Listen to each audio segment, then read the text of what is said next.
Hi, I'm Nicole, and this is my in the water field story.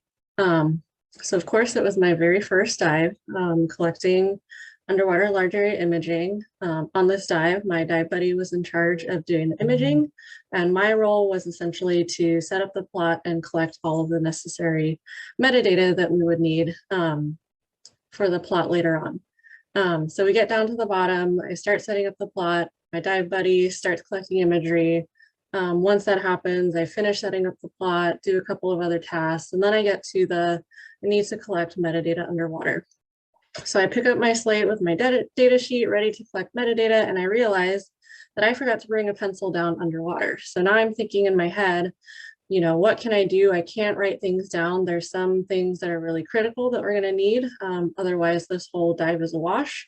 And this collection is a wash. So I had to think on my feet of, what are the tools that I have available to me to try and salvage and save this dive. And at the same time, what are the necessary things that I need to collect?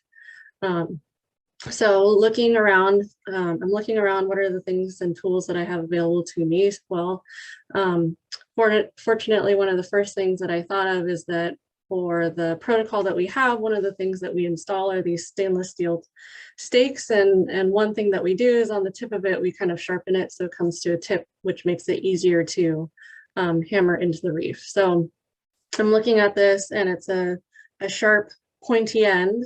And so my first thought is I'm going to use this to etch in some of the important metadata into this data sheet. I can't write with a pencil because I don't have one.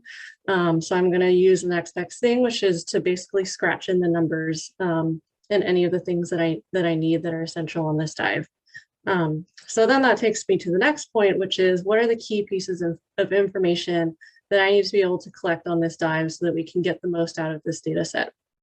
Well, the first thing is, thinking back to what are those mandatory sets of data and metadata that you need to collect on a dive, or what are the necessary things that you need to have for a site to make it usable in terms of the analysis later on. So for the tools that we had and the items that we had scale bars, which are of known size. So that's something that I need to record. Other things on the metadata that we record are the site and location and date. Those are things that I can recreate later on. Back on the boat when I do have a pencil, or back on shore when I do have a pencil with me. The one thing that I really can't get back is depth information, which is something that's really important for us to be able to orient the plot and know which way is up. And so that's one thing that I do prioritize with the limited time that I have left. And the small tools that aren't working super great, but they're doing the trick. So I went around to each of the plots and used that sharp tip of the stake to basically etch in the depths at each of the numbers.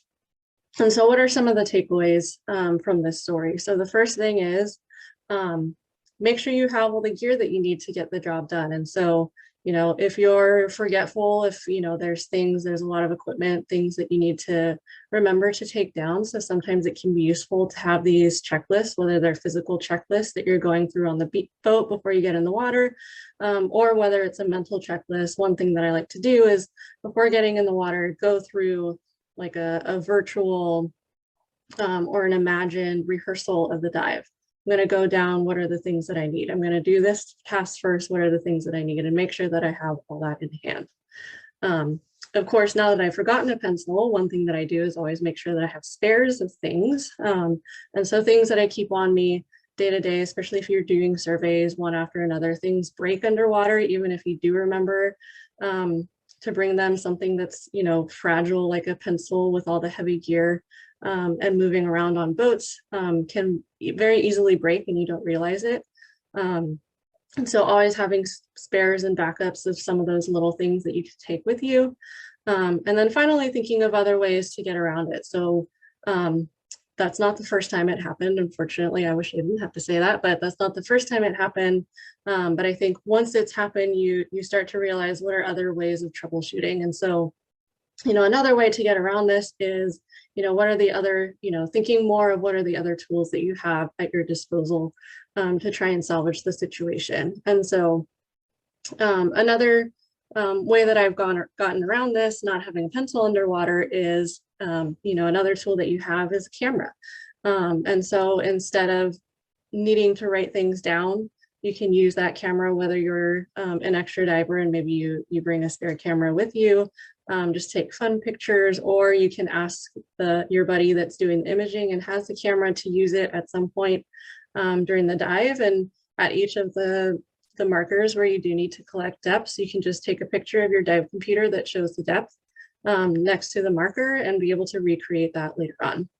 Of course, remember to recreate that so that you have an archive of that metadata, but it still is a solution that works. So yeah, so the key takeaways are, do the checklist, make sure you have everything you need, take backups of things that you can, and always think of what are the tools at your disposal that can help you get the key pieces of information, and knowing and being familiar with the process and knowing what pieces of data are the most important out of the dive versus what are some other things that you can perhaps get away with not doing if time is short and resources are limited or you forget things.